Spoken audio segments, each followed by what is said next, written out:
Sitcoms tend to be static as a genre, their conflicts largely resolved within the span of a single episode, with characters changing little over time. Abbott Elementary keeps things fresh by playing with those traditional constraints in its third season premiere, bucking cliché while allowing for some genuine character development. Abbott Elementary was one of the first shows impacted by the 2023 Writers Guild of America strike, and creator/star Quinta Brunson had to get creative to explain why Season 3 picks up in February rather than at the beginning of a new school year. The two-part premiere Career Day cleverly hangs a lantern on the gap. The documentary crew that's been embedded at Abbott for the past 3 years had its equipment stolen, and it took 5 months to save up enough cash for replacements. It's a cute way of breaking the third wall that adds to the general scrappiness of the series.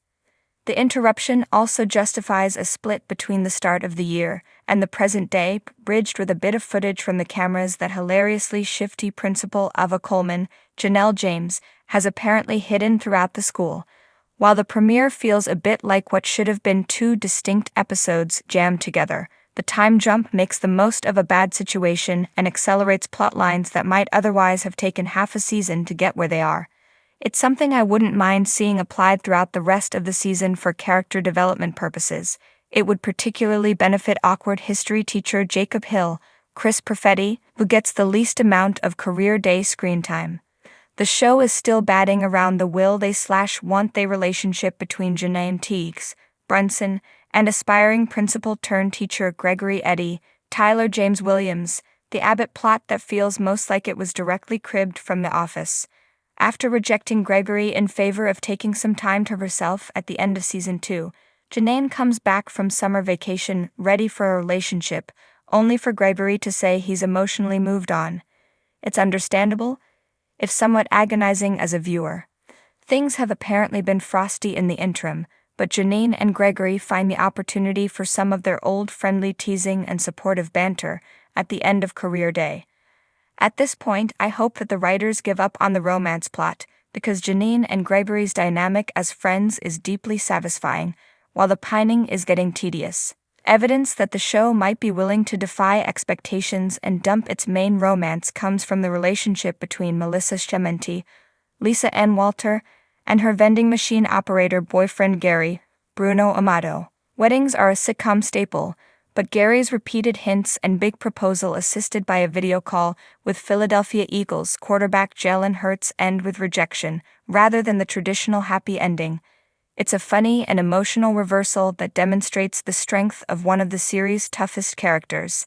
Eva is always a standout, and she begins Season 3 with a new, serious persona she claims she developed by studying at Harvard, a process that actually involved taking online courses while squatting on the university's campus.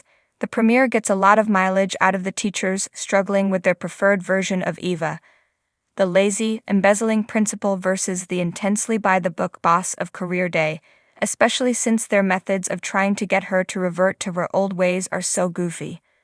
The biggest laugh of the episode comes from an abashed Gregory flexing his muscles in the doorway of Ava's office, only to retreat in humiliation after she calls him Jeremy Allen Black.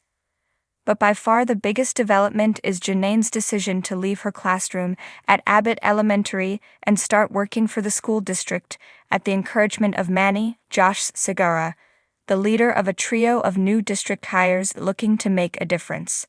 Segarra is utterly captivating, oozing a positivity that counteracts the years of harsh experience and bad attitudes that threaten to snuff out Janine's optimism and enthusiasm. Manny has an undeniable chemistry with Janine, which seems to spark some jealousy in Gregory despite his supposed emotional distance.